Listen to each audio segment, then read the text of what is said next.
Video coverage of the 27th JCT Traffic Signal Symposium is brought to you by Highways News, thanks to our sponsors AGD Intelligent Traffic Systems, Clearview Intelligence, PTV Group, Message Maker Displays, Smart Video and Sensing, SRL and TRL. So I guess I'll say thanks for having me back. I was here last year, and today I wanted to follow up and sort of continue our journey of Fusion, which is our new network adaptive control system. And I'll maybe not test everyone because it came up straight away, unfortunately. But I did present last year, and I thought I'd do a quick recap, actually, just to remind everyone what I said. Hopefully, I think a few people were here and may remember snippets. So what did we say about Fusion last year? 5 key messages that sort of went through and structured the whole presentation was we optimize all different modes of transport. We are highly configurable, so it's easy to configure and validate the system. We increase you see me looking down here to read my own writing, it's too small. With the increased safety and driver comfort with CITS use cases, looking at connected mobility. The Fusion is designed to scale for any size of city or small local authority, and it reduces delay by up to 25%. So that's what I told you last year. I gave you a little bit of a quick demo, showed that we have a living lab in London, so Fusion has been worked on in partnership with TfL, and we have some trial sites in London, and I'll talk more about that today. Give you a flavour of what our UI looked like, but I don't think we sort of showed too much in systems, but I'll give you a bit more of a demo today. And then talked about some results, and obviously they always come with some caveats. These were in simulation, it was a morning peak scenario, and we were able to see that Fusion was outperforming a well-validated Scoot and the fixed time plans. So today I thought, rather than sticking with simulation results, I'd actually give you some real results from on-street trials. So really the structure of today's presentation will be take you through where we are with London and some of the trial outputs, some lessons learned, and then where we're going next, and then look forward to any fun questions we might have. So that was last year. So where are we this year? This year, we've now got 11 junctions running Fusion in London. We've had 2 of those nodes, which I'll give the explanation for in a few minutes, running since sort of on and off since November 2020. We've learnt most from these junctions because they've been running for the longest period of time. And then in the run-up to the summer holidays, we expanded it into Stratford area, which is, if anyone knows it, it's incredibly quiet. There's probably about 1 car every 15 minutes. So not the best place to evaluate, but equally lots of knowledge sort of learned from low flow scenarios and how Fusion can handle that. So that's been invaluable as well. And then expanded out in June as well to Willesden, which had some really closely connected junctions where coordination was key. So that's where we've got to in the London trials. And this month we're doing the designs now for trials in Hampshire. So we're going to have another 3 regions, traditional Scoot regions, being configured and set up for Fusion, and then we'll be rolling that out over the next couple of months. So yeah, we've got 11 sites running Fusion, and let's have a look at Wandsworth. Wandsworth is, as I say, a 2-node region. It was traditionally running Scoot, and we've tried to do some comparisons here. So we wanted to get more data than just what was sort of done in simulation. So we gathered 45 days worth of Scoot data and 45 days worth of Fusion data. And there's been, some good thinking going on in the previous session about should we do days on, days off. So I think we'll have to follow up on some of that and do 1 week Fusion, 1 week Scoot to do some comparisons. But the way TfL structured the trials were very much, let's have Scoot running for a set period and then have Fusion running. And you can see the dates there, so it's all fairly recent. And there was some cleansing of the data, so if there was an incident on site, we would have removed that to make it a fairer comparison. If it was a bank holiday, it was traditionally a bit lower and would influence the sort of how the day would look. So we've done some data cleansing. and yeah, done our comparison. And maybe just to give a bit of background for these two sites, they're about 250 metres apart, three-stage setup on, well, let me be lazy, call it Junction 18, but anyone that's familiar with the Scoot conventions, no, that isn't working for me at all. Your left-hand side, Junction 18, and then the other one being 26. So yeah, 3 stages with an all-round ped, and then 4 stages on Junction 26. So yeah, this has been our trial site where we've learned lots. Just to say, there's a train station nearby as well, so we get lots of pedestrian flow coming in, so we're able to start having a look at that. Now, what data did we actually collect? We gathered what would be the traditional sort of Scoot-generated data, where you've got delay, stops, and congestion coming out, and Scoot was able to publish that data throughout both sets of when Scoot was on or when Fusion was on, so we could do a sort of like-for-like comparison. And maybe I should say in Hampshire we're doing journey time data as well, so gathering some additional data streams. But for the focus in Wandsworth, this is what we've got. So I'll get to show some results from the trials. So from the 45 days, anyone that hopefully can read the writing, I tried to squeeze maybe too much in here. We can see the orange dot is Fusion, and the blue dots is Scoot, and we've got flow versus delay and flow versus stops. And when you can sort of see the trend lines, the orange is below the blue essentially, which is the key message. And my data scientists tell me that equates to 13.5% reduction in delay. You can read the numbers, 17% reduction in stops and a 20% reduction in congestion when Fusion was running versus when Scoot was running, which gives us obviously a nice news story to tell. And TfL obviously are the ones that run this, not us. So they're the ones that have validated Scoot and set it up and looked at the sites beforehand. So that was Junction 18. And if we were to look at Junction 26, forgive me for being lazy and not reading N10/026. When you look at this, again, it's a similar picture. Numbers are slightly different, but you look at, you've got sort of almost a 15% reduction in delay, 10% reduction in stops, and the rather large 63% reduction in congestion. I'm not going to claim that's going to happen absolutely everywhere. I think when you start digging into the next level of detail, you start seeing that the side roads, for example, one of them gets held up a little bit more on the Fusion setup compared to Scoot, and that's where we're getting some more coordination between the junctions. So I think that's been generally some of the feedback we've got from TfL, where you see the offset optimizer working particularly effectively, and yeah, outperforming Scoot. So I could stop there, but I think it's that's a nice news story, right?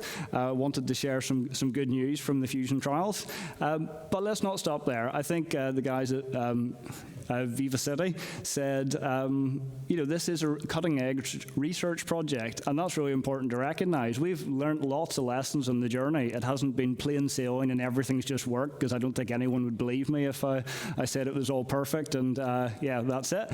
So I thought it would be good to sort of reflect on some of the lessons learned. And we got some quotes from our colleagues, our partners at TfL, essentially, that are working on this. So I thought I would put in, I know they're quite wordy, and you'll be all reading that rather than listening to me, but I thought you'd just sort of get you see some of the feedback that we've had. And it's really positive, and we've learned a lot, as I say. We've got a new optimizer. It's easier to calibrate the system and validate the Fusion. Fine-tuning is easier. A simpler set of levers, as you can see. We're looking to balance our policy needs between pedestrians, buses, cars. They're excited to be a part of it, which is great as we're pushing boundaries. And I can't emphasize this enough. They've given us a wealth of feedback of how to improve various aspects of it. And that has been so valuable in our journey of Fusion, because it's been going for the last 4 years. And essentially be able to get feedback regularly from TfL. And on the Yunex side, actually, that gives us great feedback in a complex environment. And I know I'm just looking some of the results from 2 of those sites, but we've got 11 junctions now, and we're expanding that out further in London and Hampshire.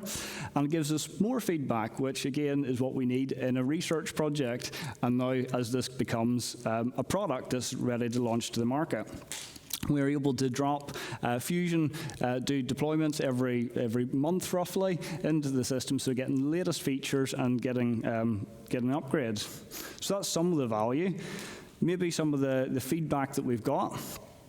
Sorry, this is a little bit text heavy, and it's the end of the day and we're all ready for going to the bar. But just to go through 3 key points that I wanted to run through. So some of the areas that we've had to learn and really listen and how Fusion has evolved. When we started, Fusion, we still have this concept of having a connected region. It's very different from Scoot, where yes, it's in a region, but Scoot treats them very isolated and tries to figure out what I think my demand will be, whereas Fusion is actually modeling the junctions in a region. If I make a change up here, it'll have a knock-on consequence downstream. And to do that, we initially had lots of turning movements being configured, and the feedback from traffic engineers was, that's too complicated, I'll never validate that. You're wasting your time. It's like, okay, so we had to go back to the drawing board and think, okay, how can we do this in a configuration-friendly way? So we redesigned our routing algorithms and reduced the amount of configuration to make it much more comparable on the Scoot side, and we wanted to simplify the process. So we didn't need exit links anymore, and again, we learned from feedback and actually deploying something. A little bit more controversially, Fusion has moved away from the idea of degree of saturation, which is what Scoot is heavily driven by. And then we noticed under low-flow scenarios, sort of the undetected modes weren't always getting the right amount of green time. Cycle times were going up. So we had to then tweak and change the cycle time optimizer. That was the Stratford feedback, shall I say, to look at the underutilized green time. So we weren't creating lots of underutilized green time for those stages that didn't have any detection, like pedestrians, which they can have detection, obviously, but in some sites and lots of sites there isn't any pedestrian detection there. So that was good feedback to change our cycle time optimizer now, which does work much better in that scenario.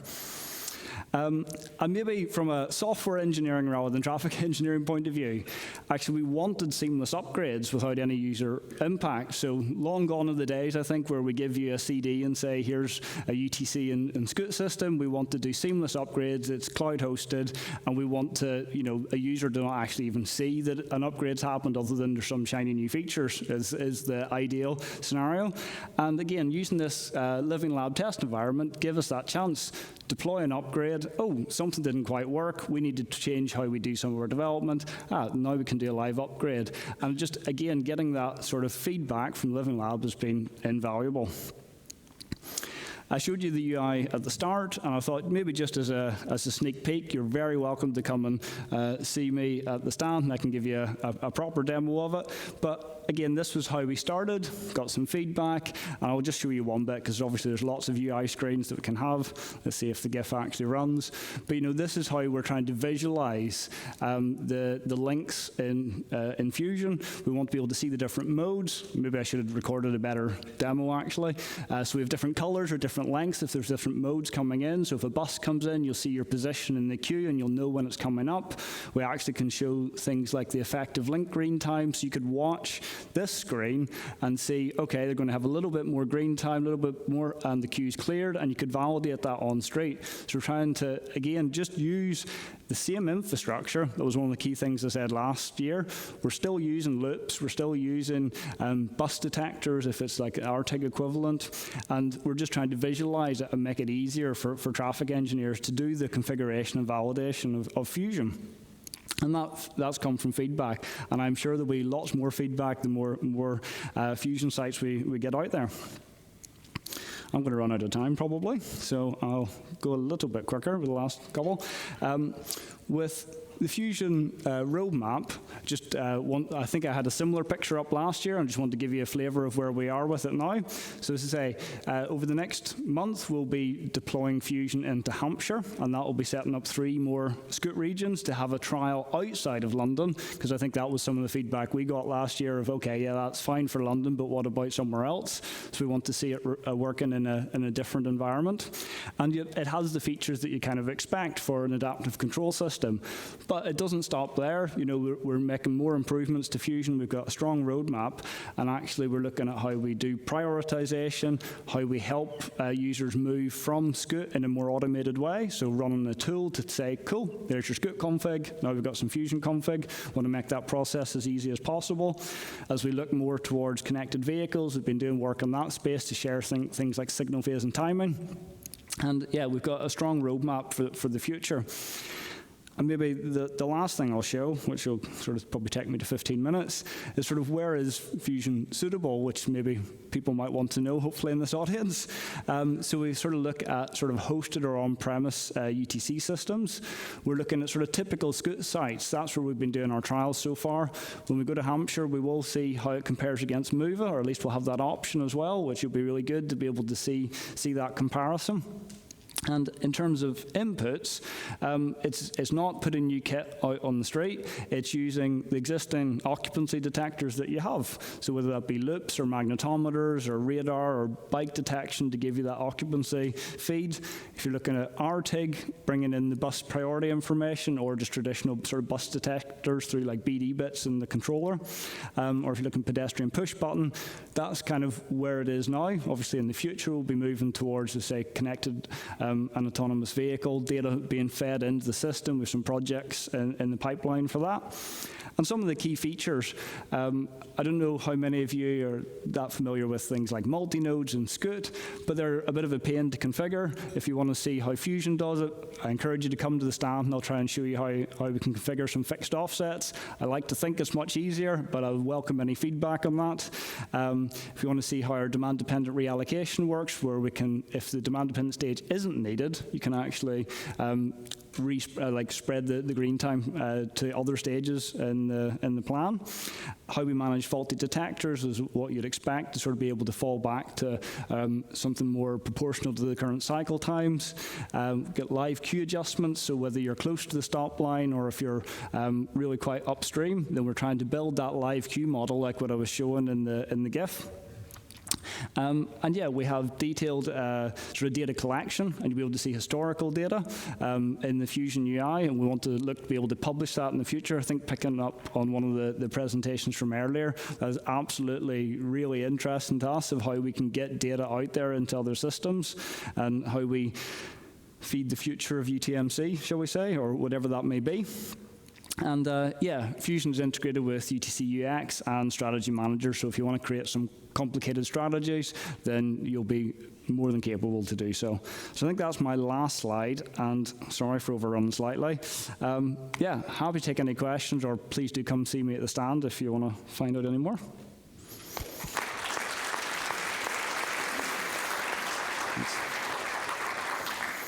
Andy, thank you very much indeed. So I'm sure there are going to be questions. I'm looking for hands. Yes, we have a question there, so that's our first one. And while the mic's getting in there, are there any other questions? And Margaret over here. Thank you. So. Hello, Chris Small, Transport for Greater Manchester. I just had a question about, when you're comparing it to Scoot and you've got those delays and whatnot that you've shown a decrease, when you actually watch it on Fusion, what's it doing differently to Scoot in terms of the timings to create those? Yeah, so when we sort of dig into that next level, it was looking at the stage durations and how they can manage to run it a little bit lower. The cycle time is typically lower in Fusion than what Scoot is managing. So I think that's where we're getting some of the gains, essentially. And we're seeing better coordination between the junctions. So then when they're able to, I think that's where I'd say Fusion's focused on the connected region a little bit more, where it's going sort of through the junctions. So the side roads may be held to benefit the offset more. And that's where we're seeing the gains in Wandsworth and seeing the offset. All right, so rather than on Scoot, even though it knows there's an upstream node, it doesn't link in itself, does it? It just sees a vehicle arriving at the detection and then works out times on the back of that, doesn't it? I think So it's the linking that's more ingrained, for want of a better word. Is that what it's? Yeah, I think it's different configuration as well, whereas your Fusion actually knows the distance between the junctions, so it's trying to be a little bit more spatially aware, where Scoot is trying to infer it and sort of learn from what it sees. It, you know, it has the detector and says, here's my cyclic flow profile that's coming in, whereas Fusion knows the connection and is able to model it better, essentially. So that's what we're seeing. Oh, okay, thank you. Margaret. Yeah, I think you've more or less answered my question. I was going to ask, how your, offsets worked, because the example you gave was 250 metres. Yep. So you don't really need a lot of coordination over that distance. And I was going to ask, sort of have you looked at the performance when two junctions are quite closer together?